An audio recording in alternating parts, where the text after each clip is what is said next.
Ne visi ēdieni maksā vienādi. Ir ēdieni, kurus var nopirkt uz ielas par lētu cenu. Bet ir arī tādi ēdieni, kas šķiet domāti tikai bagātniekiem. Šajā video pievienojies mums neparastā ēdienu ceļojumā.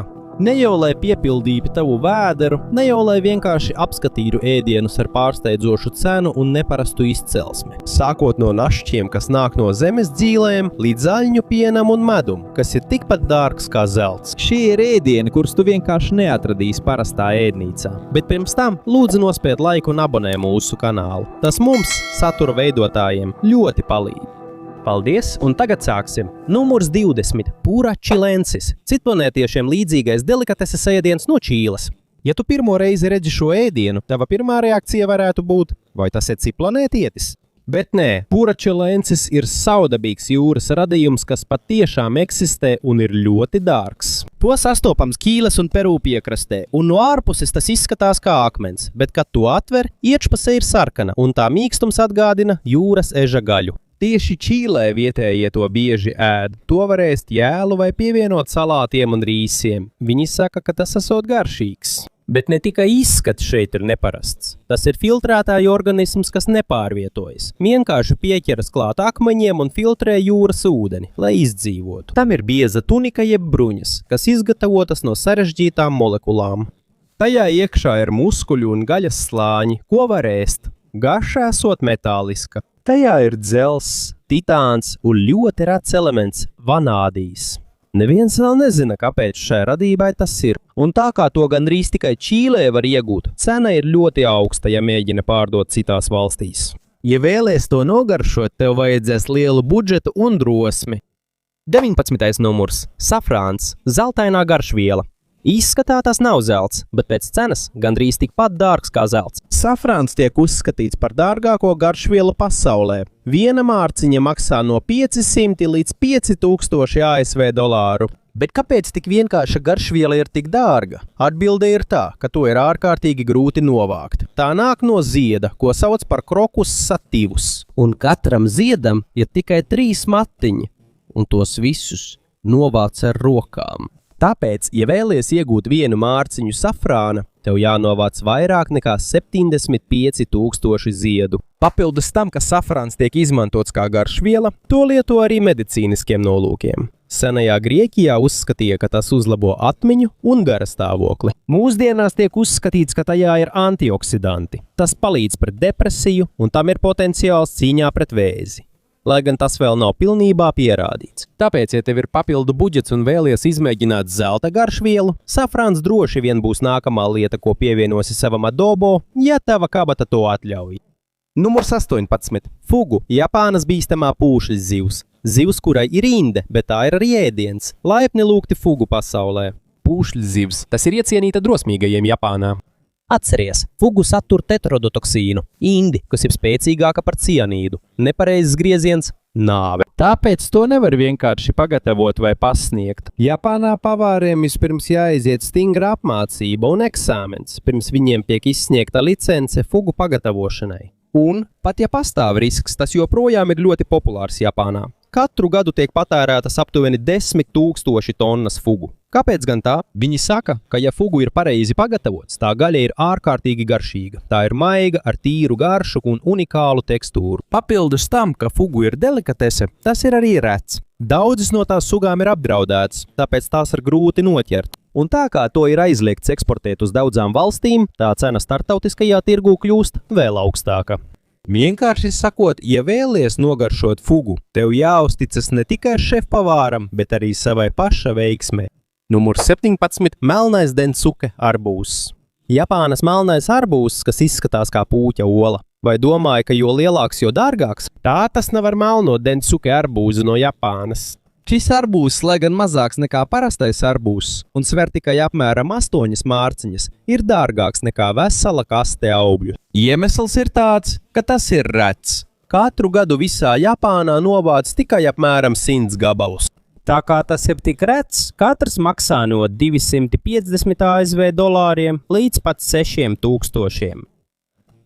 Ne tikai tāpēc, ka raža ir maza, bet arī garšas dēļ. Pēc tiem, kas to ir nogaršojuši, šim arbūzam ir īpaša salduma un bagātīgas garšas kombinācija, un tā audzēšana arī nav vienkārša. Nepieciešams pareizs klimats, rūpes un uzmanīga kopšana, lai iegūtu ideālu garšu un tekstūru. Tas viss nozīmē papildu izdevumus zemniekiem. Un, protams, ja piedāvājums ir mazs, pieprasījums ir augsts. Tāpēc, ja vēlies pasniegt augli, kas ir miljonāru cienīgs, var izmēģināt melno densuke, ja tavs budžets to atļauj. Numur 16. Alba, baltās trifeles, Itālijas mežu zelts. Ja zem zemes ir zelta stienis, tad šis ir pavāru zelta gabaliņš. Alba, baltās trifeles.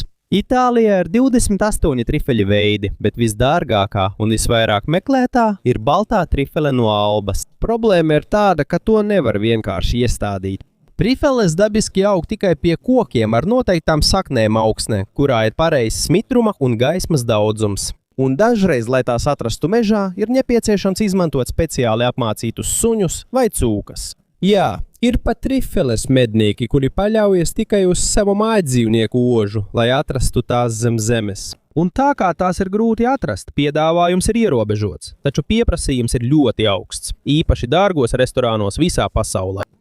To izmantos kā garnējumu, garšvielu vai arī kā galveno ēdiena sastāvdaļu, kura cena var sasniegt tūkstošiem.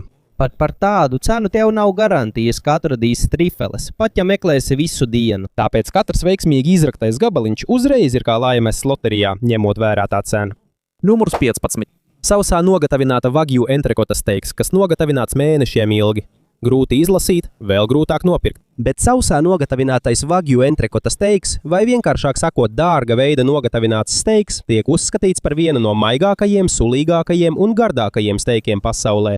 Sausā nogatavināšana ir process, kurā gaļu nogatavina vairākas nedēļas, dažreiz pat vairākus mēnešus. Gaļa izžūst, to tās garša kļūst intensīvāka. Ārpusē veidojas garoza, ko noņem pirms gatavošanas, bet iekšpusē gaļa kļūst sviestaina un kūst mutē. Taču šis process nav viegls vai lēts. Nepieciešama kontrolēta temperatūra, pareizs mitruma līmenis un specializēts aprīkojums.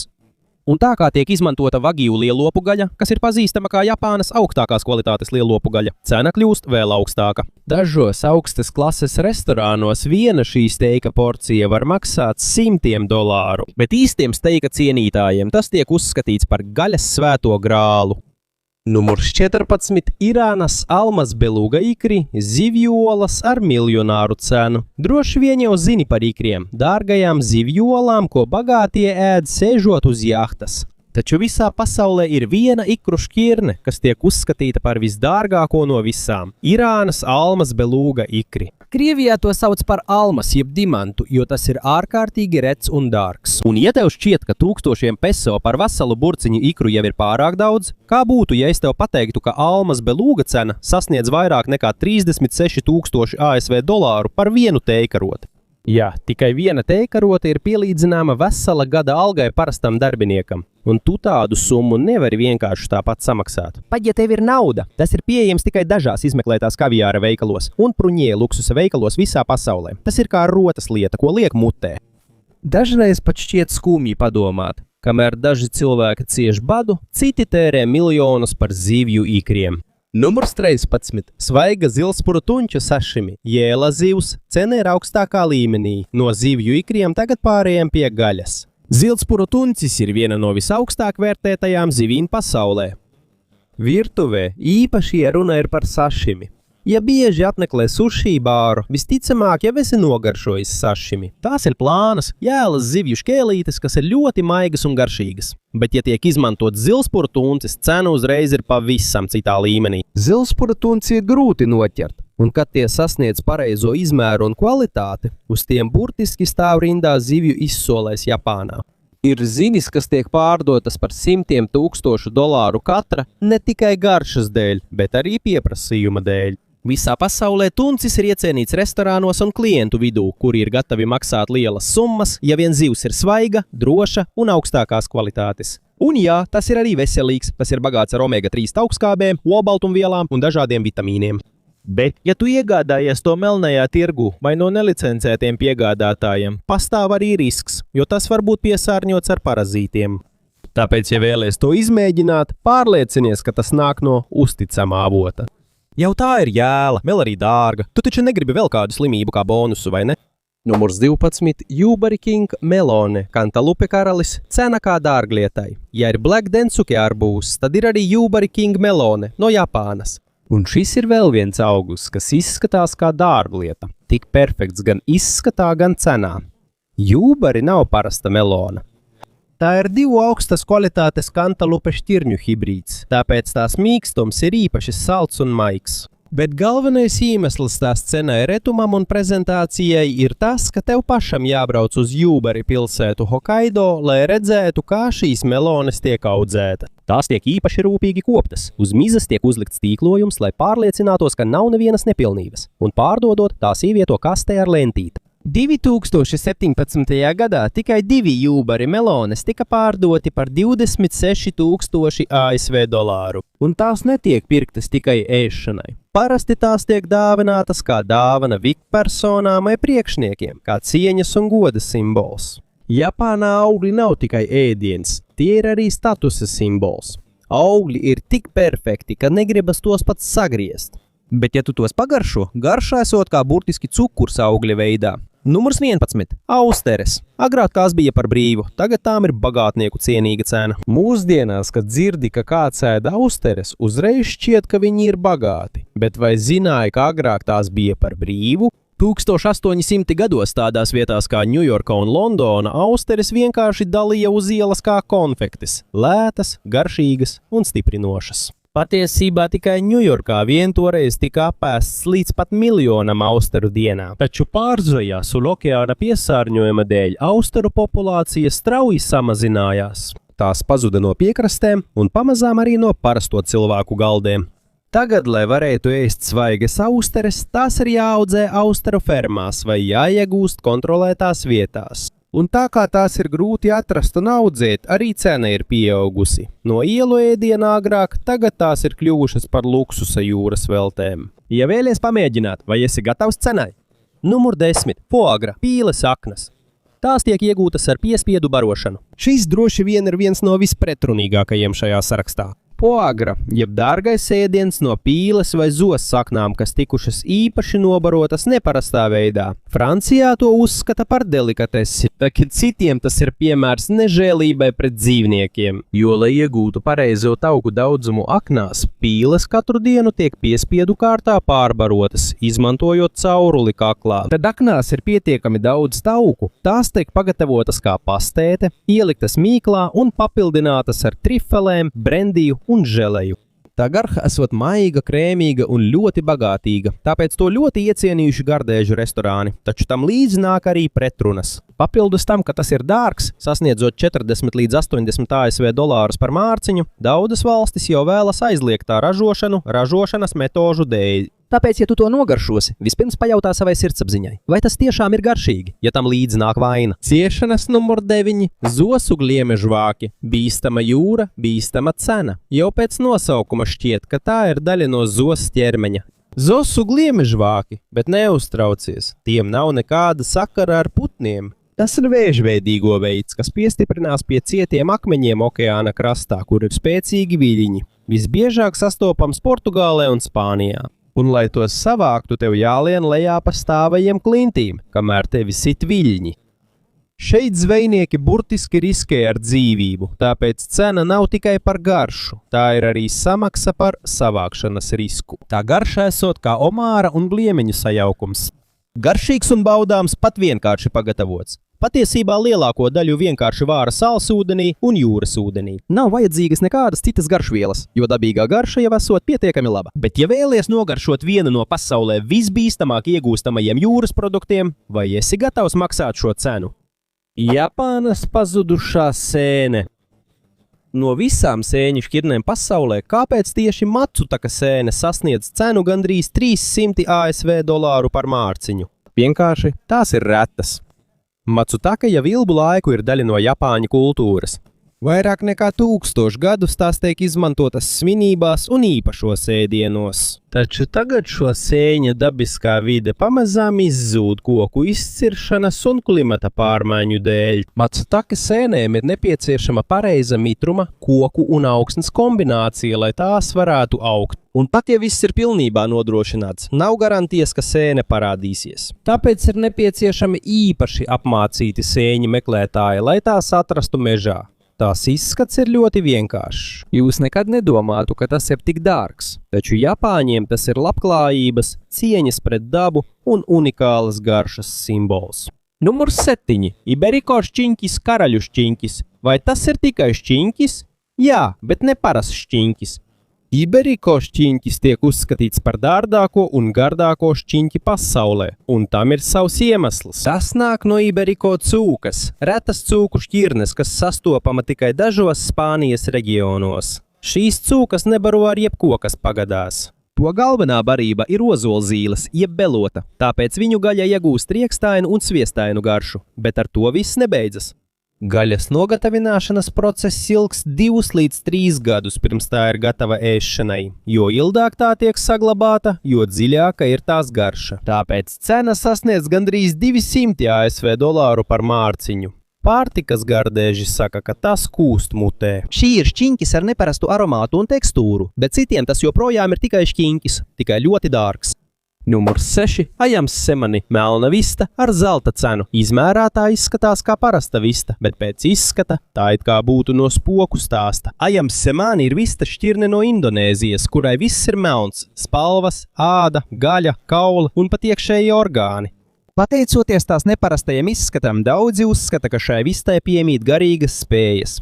Tāpēc to izmanto rituālos un ceremonijās. Taču tā nav tikai garīgs simbols. Pārtikas pasaulē tā ir arī statusa zīme. Daudzi bagāti cilvēki pērk ajams semani. Nevis lai nokautu, bet lai koptu, kā eksotisku mājdzīvnieku. Ir arī daži, kas to ēd un saka, ka tās garša esot ļoti laba. Bet atzīsim, vissvarīgākais šeit ir retums. Šo šķirni ir grūti audzēt, dažreiz tā ilgi nedod pēcnācējus. Tāpēc tirgū ir pieejams tikai nedaudz šo putnu. Šī iemesla dēļ 2 ajams semani var maksāt vairāk nekā $1000 ASV. Jā, viens pāris melnu vistu maksā tikpat, cik 1 mēneša alga. Numurs 5. Izcilais drauzdēta siera sendvičs, Ņujorkas zelta sviestmaize. Cik daudz tu būtu gatavs maksāt par 1 grauzdēta siera sendviča gabalu? Ja tava atbilde ir vairāk nekā $200 ASV, tad tu esi īstajā vietā. Restorānā Serendipity 3, Ņujorkā. Šeit tev nepasniegs vienkārši maizi un sieru. To sauc par izcilo grauzdēta siera sendviču, un ir iemesls, kāpēc cena ir tik augsta. Pirmkārt, siers, ko izmanto, ir reta šķirne no Itālijas, ko sauc par kačokavallo podolico. Tas nāk no govīm, kuras baro tikai ar savvaļas garšaugiem. Maize ir cepta no baltmaizes ar šampanieša piedelu, un pats trakākais – garoziņā ir īstas zelta pārslas. Bet pirms tu vispār vari pagaršot, ir jārezervē vismaz 2 dienas iepriekš, lai šefpavāri varētu sagatavoties. Jautājums ir, vai ir vērts ēst sviestmaizi, kas izskatās kā rotas lieta? Droši vien tas atkarīgs no tā, cik ļoti esi ziņkārīgs vai bagāts. 4. vietā – bezdelīgu ligzdes zupa. Zupa, kas gatavota no putna siekalām. Paga. Putna siekalas? Jā, tu dzirdēji pareizi.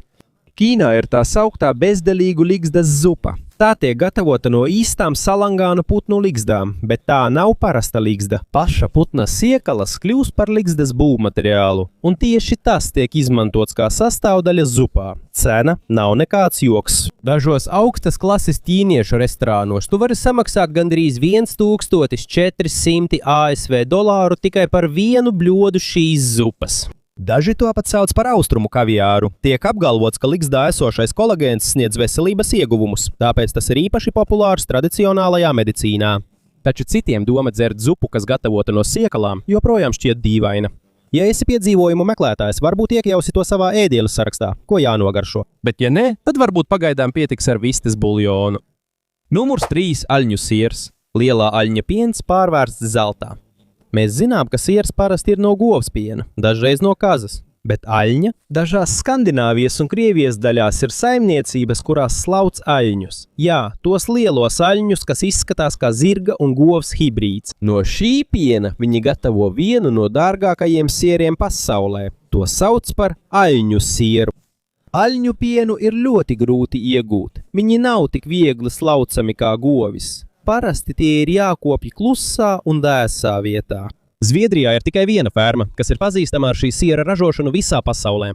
Sakarā ar ierobežoto piedāvājumu un sarežģīto ražošanas procesu, šī siera cena sasniedz $500 ASV par mārciņu. Tā garša esot krēmīga, bagātīga un nedaudz riekstaina, bet par tādu cenu šķiet, ka vajadzētu nākt līdzi zelta karotītei, vai ne? Numurs 2. Irānas pistācijas, visu riekstu karalis. Daudzas valstis audzē pistācijas. Bet īstais riekstu pasaules zelts nāk no Irānas. Saskaņā ar ziņojumiem vairāk nekā pusi no pasaules pistāciju piegādes nāk no Irānas. Tas sasniedz vairāk nekā 100 000 metrisko tonu gadā. Jā, tik daudz. Bet pat ja ir daudz, tas nenozīmē, ka ir lēti. Kāpēc? Pateicoties zemē ar ideālu klimatu, Irānas pistācijas izceļas ar īpašu garšu, kvalitāti un uzturvērtību. Kraukšķīgas, garšīgas un ar dabīgu saldumu, ko reti kad var izbaudīt citās riekstu šķirnēs. Tāpēc, ja iegādājoties pistācijas pamani, ka tās ir ļoti dārgas, visticamāk tās nāk no Irānas, un katrā riekstā jau ir iekļauta arī kvalitātes vērtība. Numur 1. Abalons. Okeāna baltais zelts. Un te tas ir pats dārgākais ēdiens visā sarakstā. Abalons izskatās pēc savāda jūras gliemja, kas atgādina gliemeža un gliemenes krustojumu. Zem tā cietā ķaulas atrodas mīkstums, ko jūras velšu cienītāji dēvē par balto zeltu. Bet kāpēc tas ir tik dārgs? Pirmkārt, pasaulē ir vairāk nekā 50 abalonu sugu, taču, lai arī to ir daudz, tos ir ārkārtīgi grūti noķert. Tev vēl ir jāienirs dziļajās jūras daļās vai jāmeklē vietās, kur tie slēpjas starp jūras zālēm. Abaloni tiek uzskatīts par augstākās klases delikatesi, līdzās kaviāram un vagju lielopu gaļai. Tāpēc pat, ja tajā ir maz gaļas, tā cena sasniedz līdz pat $500 ASV par kilogramu. Dažiem šī cena ir tā vērta, jo tās garša ir bagātīga, sviestaina un patiešām unikāla. Taču lielākajai daļai cilvēku labāk pieturēties pie jūras veltēm, kas ir pieejamas tirgū par saprātīgu cenu. Bonus numur 3. Aļņu piens. Piens kā zelts. Ne tikai aļņu siers ir dārgs, pats aļņa piens ir viens no retākajiem un dārgākajiem piena veidiem pasaulē. Tas nāk no pieredinātiem aļņiem dažos Krievijas un Zviedrijas reģionos.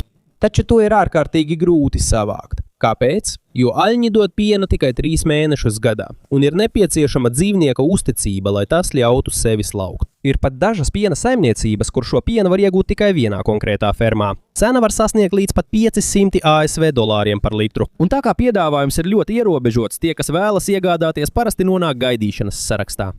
Bonusa numurs 2 - elfu medus. Medus, kas nāk no zemes apakšas. Tas ir medus, kas ne tikai ir dārgs, bet arī burtiski tiek izrakts no alas. Turcijas elfu medus nāk no alas, kas atrodas 200 pēdu dziļumā Sarika Īras ielejā. Pateicoties tā tīri dabiskajam procesam alas iekšienē, tālu no piesārņojuma un ārējās ietekmes, šis medus ir ārkārtīgi bagāts ar minerālvielām un antioksidantiem. Taču ņemot vērā pūles, kas jāpieliek tā ieguvei un ļoti ierobežoto piedāvājumu, tā cena sasniedz gandrīz $6500 ASV par kilogramu. Iedomājies, medus, kas ir dārgāks par zeltu. Bonusa numurs 1 - civetas kafija, kas iegūta no civetas izkārnījumiem. Jā, tu dzirdēji pareizi. Civetas kafija, jeb kopi luvak, tiek gatavota no kafijas pupiņām, kuras apēdusi, sagramojusi un izvadījusi kāda civetu suga. Sākumā šķiet, ka tiešām negribas to nogaršot, bet pēc kafijas pazinēja domām šis process padara pupiņas maigākas un samazina to skābumu, tāpēc gala rezultātā kafija ir ļoti maiga un bagātīga pēc garšas. Sakarā ar sarežģīto un neparasto procesu 1 kg civetas kafijas maksā no $600 līdz $1000 ASV, atkarībā no tā izcelsmes vietas. Filipīnās to sauc par kape alamīdu, un tā ir arī viena no valsts eksporta lepnumiem.